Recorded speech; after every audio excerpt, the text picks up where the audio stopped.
मंगलमूर्ति महाप्रभो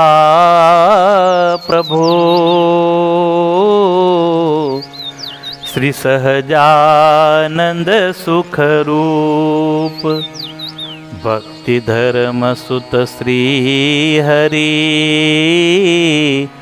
समरु सदायनूप।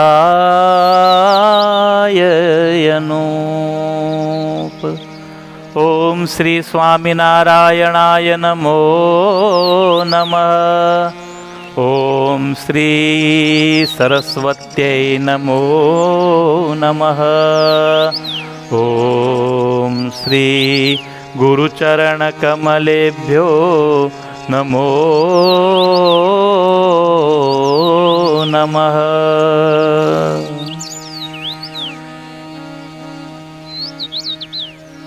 वाला भक्तो,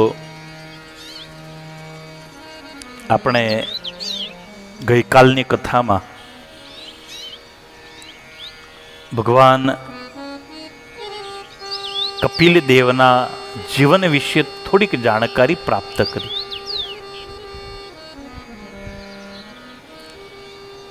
પરમાત્માના એકાંતિક ભક્તોની આ ગાથા આપણી ભક્તિને દ્રઢ કરવા માટે પર્યાપ્ત છે.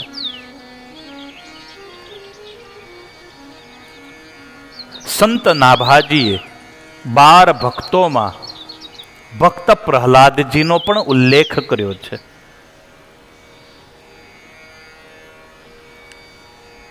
સૂર્ય અને ચંદ્ર રહેશે ત્યાં સુધી, જ્યારે પણ ભગવાનના ભક્તોની કથાઓ થશે અથવા તો ભગવાનના ભક્તોની વાતો આવશે, ત્યારે ત્યારે ભક્ત ધ્રુવ હોય, ભક્ત પ્રહલાદ હોય, એ આપણને દ્રષ્ટિગોચર થાય.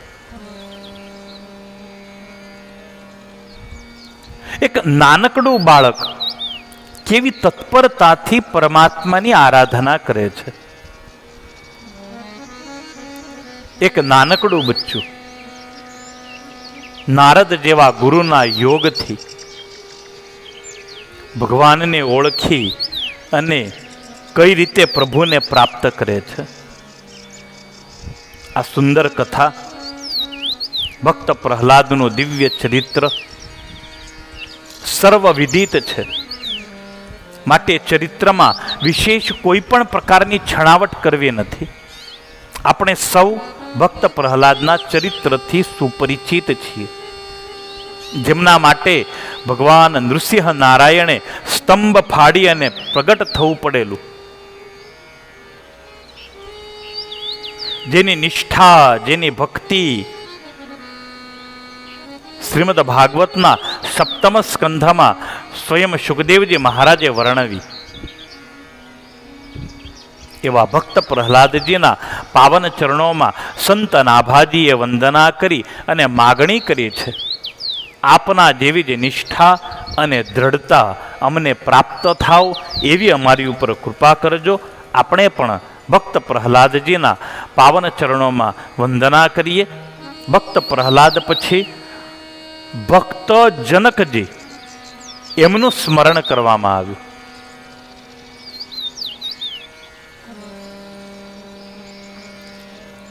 જનક મહારાજ, જેમને વિદેહી તરીકે ઓળખવામાં આવે છે. निमि महाराज के शरीर मंथन से वो प्रकट हुए थे.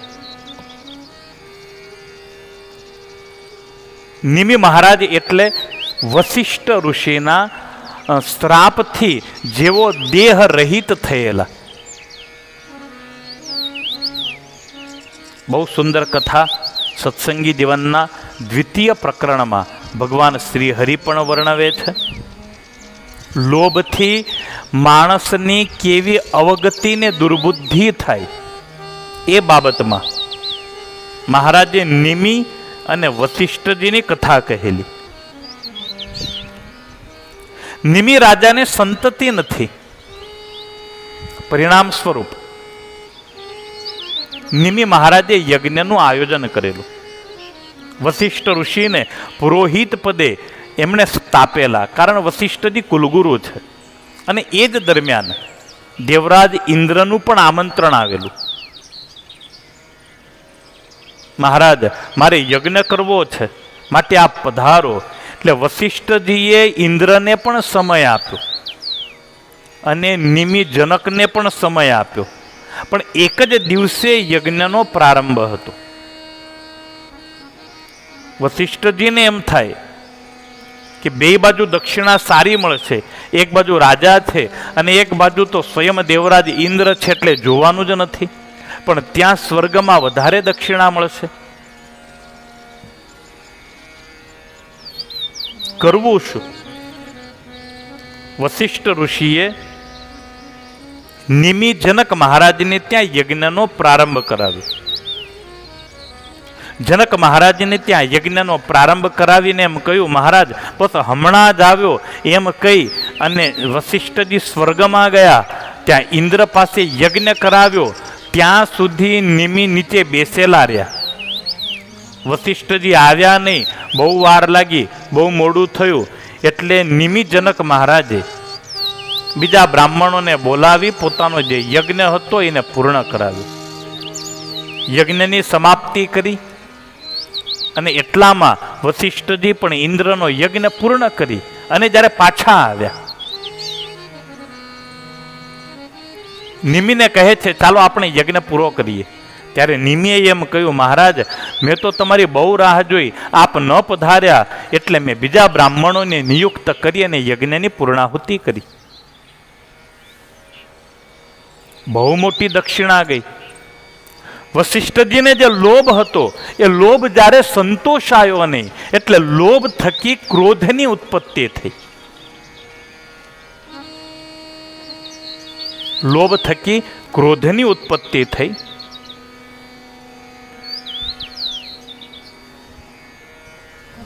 ક્રોધિત વશિષ્ઠજીએ શ્રાપ આપ્યો છે નિમિ જનકને, તારો નાશ થાવ. જનક મહારાજે પણ વશિષ્ઠજીને શ્રાપ આપ્યો છે, આપને પણ શુદ્ર યોનિમાં જન્મ લેવો પડશે. એકબીજાને અન્યોન્ય શ્રાપ થયા. વશિષ્ઠજી તો વિદાય થયા, નિમિ મહારાજનું પણ મૃત્યુ થયું. નિમિને ત્યાં સંતતિ હતી નહીં, રાજગાદીએ કોને બેસાડવા? નિમિના શરીરનું સંતો ઋષિઓએ મંથન કર્યું અને મંથન થતા એમાંથી જે બાળક નીકળ્યો છે, એમાંથી જે બાળક જન્મ્યો છે એને વિદેહી એવું નામ આપવામાં આવ્યું, જે માતા વગર જેની ઉત્પત્તિ થઈ.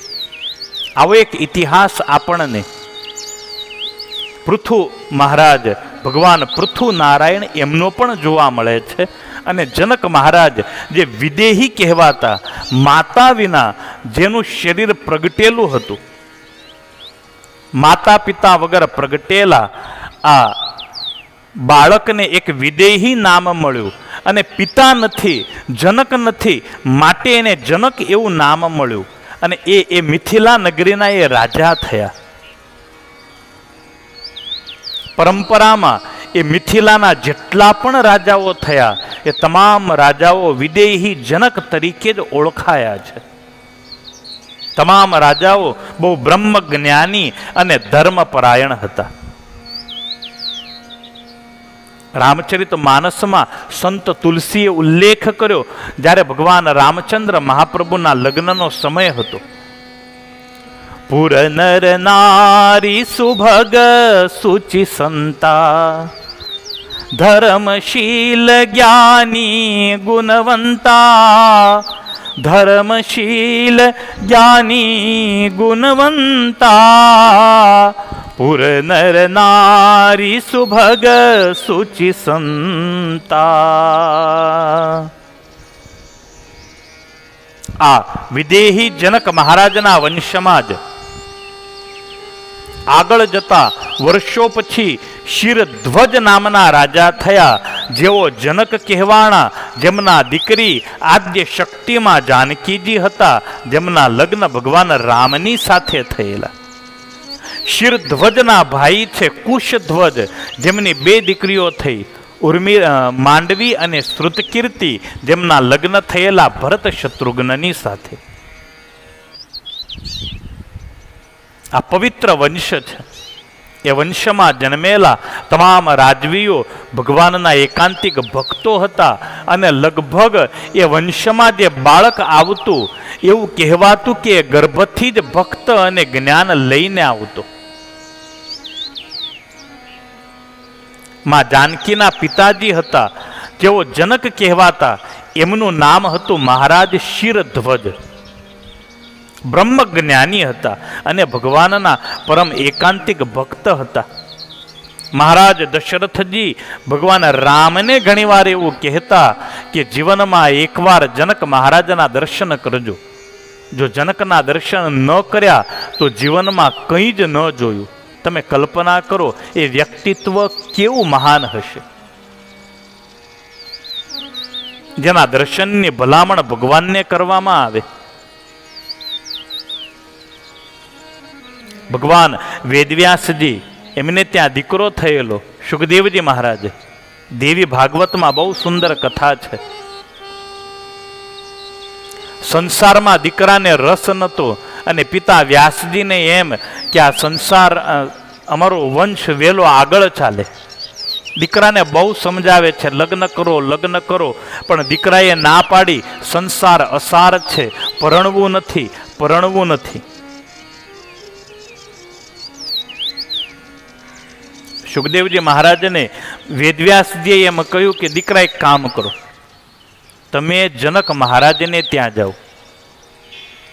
શ્રીમદ ભાગવત દશમ સ્કંધમાં એવો ઉલ્લેખ આવે છે, બલરામજી મિથિલા નગરી ગયા, જનકની સાથે ખૂબ મૈત્રી હતી. એ જનક જે તે સમયે ગાદી ઉપર જે રાજા હતા એ જનક તરીકે ઓળખાતા, એની સાથે મિત્રતા હતી.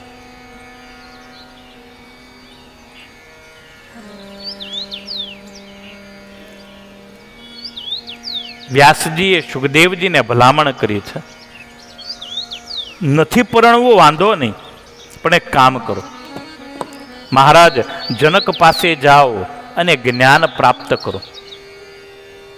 સુખદેવજીને એમ થયું, હું વૈરાગી, એ સંસારી, એ ગ્રહસ્થી, મને શું જ્ઞાન આપશે? પણ છતાંય પિતાએ બહુ કહ્યું એટલે જ્ઞાન પ્રાપ્ત કરવા માટે સુખદેવજી મહારાજ મિથિલા નગરીમાં પધાર્યા છે. બહુ સુંદર કથા છે. વિશાળ સુંદર મિથિલા નગરી છે. જનક મહારાજને ખ્યાલ આવ્યો સુખદેવજી પધારે છે, આ તો જન્મના યોગી છે. સુખદેવજી મહારાજના સ્વાગત માટે એટલી સરસ સુંદર વ્યવસ્થા કરેલી, એટલી સુંદર વ્યવસ્થા કરેલી. એ કેટલાય લોકો સુખદેવજી મહારાજને લેવા માટે દ્વાર ઉપર ઉભેલા. સુખદેવજીનું બહુ સુંદર સ્વાગત થયું. ફૂલો, હાર, ફૂલ, અનેક પ્રકારના સુગંધિત પદાર્થો માર્ગ ઉપર નાખવામાં આવેલા.